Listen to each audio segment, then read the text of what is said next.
အားလုံးပဲမင်္ဂလာပါနော်မင်္ဂလာပါတပတ်စာပြန်လဲရောက်လာပြန်ပြီနော်အဲ့တော့18ရက်ဒါကျွန်တော်မိတ်ဆက်လာမယ်နော်ဒါကျွန်တော်အကောက်အသက်နော်အရင် follower နော် follower 2000ကျော်ရှိတယ် like တွေအများကြီးရှိတဲ့အကောက်ကပြတ်သွားပြီနော်ပြတ်သွားပြီဘန်းခံလိုက်လို့ပြတ်သွားပြီနော်ဒီမှာမှဲ့လေးပါတယ်အဲ့မှဲ့လေးပါရင်ဝေကြီးမှန်တိမှာပါနော်အဲ့တော့ဒီကောင်လေးကိုအပ်ခဲ့ပေါ့နော်share လဲ share သွားပြီးတော့အကောင့်နဲ့မလို့ share ခိုင်းတာเนาะကျွန်တော်ဘယ်တော့မှကျွန်တော်အကောင့်ကို share ပေးပါအသေးပေးပါကျွန်တော်မပြောခဲ့ဘူးဒါအခုကအကောင့်ကလေးအကောင့်အသစ်ကလေးမလို့ follower လေးများအောင် share ခိုင်းတာဖူညီပေးခြင်းပါเนาะအဲ့ကျွန်တော်ပြောမယ်နော်18ရက်5လ2026เนาะတနင်္လာနေ့ကနေစပြီးတော့20ရက်5လ2026ဗုဒ္ဓဟူးနေ့ထိဇာရိုးပတ်သည်ဥမကျော်ပတ်သည်အာမခံတယ်အကြိုက်ပြင်းအကြိုက်ပတ်နော်စားရှိရမလားအိမ်မှာပေါင်းပတ်ဝိုင်းမှာရောင်းပြီးတော့ပတ်ပလိုက်နော်အစောကြီးထွက်လာလိမ့်မယ်6ပတ်သည်နော်6ပတ်သည်နော်ဗုဒ္ဓဟူးမကျော်ဒီတစ်ပတ်နော်ဆက်ဖွယ်18ရက်နေ့18ရက်5လ2026တနင်္လာနေ့မှာစပြီးတော့20ရက်5လ2026ဗုဒ္ဓဟူးမကျော်ဇာရိုးပတ်သည်6ပတ်သည်တလုံးနဲ့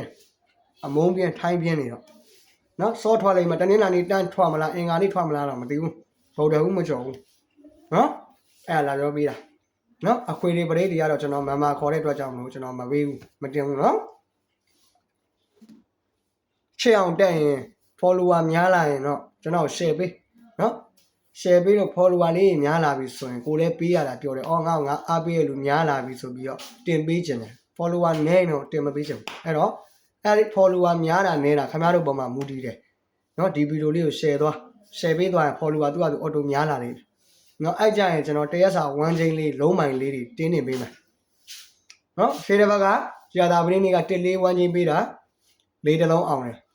နော်တောက်ကြနေတရက်စာ YouTube ပေါ်မှာတောင်တက်ပြောတာ6 1ချိန်6တလုံး5 9ဆိုပြီးတော့ဆင်းလာတယ်အဲ့လိုဟာလေးတွေပေါ့နော်တနင်္လာနေ့လည်းရမယ်အင်္ဂါနေ့လည်းရမယ်ဗုဒ္ဓဟူးနေ့ကြာတာပြီးတောက်ကြပုံမှန်ရတယ်ဒါပေမဲ့တင်ပေးချင်အောင်တော့ follower လေးတွေများအောင် share ပေးကြည့်အောင်မယ် follower များမှတင်ပေးပါမများရင်တင်မပေးဘူးမကြိုက်ဘူးလားမကြိုက်ရင် follower မလုပ်နဲ့ဘရော့သွားရှုပ်လို့မျက်စိနောက်လို့ရှင်းနော်ရှိုးဆရာကြီးလို့ကျွန်တော်တော့ချော့မခေါ်ဘူးဘာကြောင့်လဲနော်ဘာကြောင့်လဲဆိုတော့ကိုကနန်းအကြောင်းကိုသိတယ်တန်ကြီးရှိပေးတယ်ယုံကြည်ကစားမယုံကြည်မကစားနဲ့နော်မကျင်နဲ့အကောက်ဘရော့သွား